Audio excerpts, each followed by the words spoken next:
щойно повідомив наш сайт, на сьогоднішній час один із поранених, 21-річний хлопчина, вже помер в лікарні, інший 16-річний дуже в складному стані.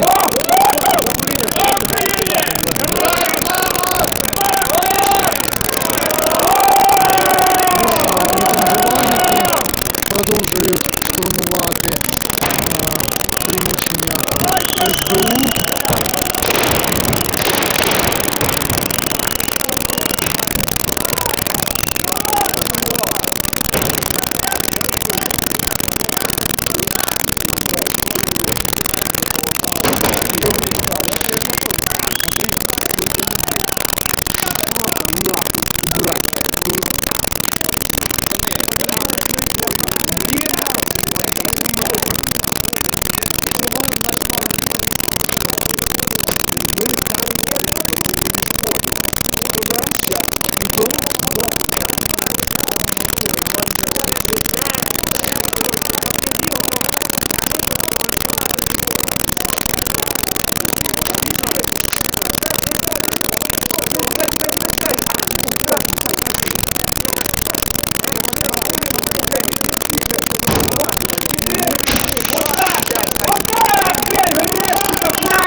Щойно, бачите, крикнули, щоб відійти з тролейбуса.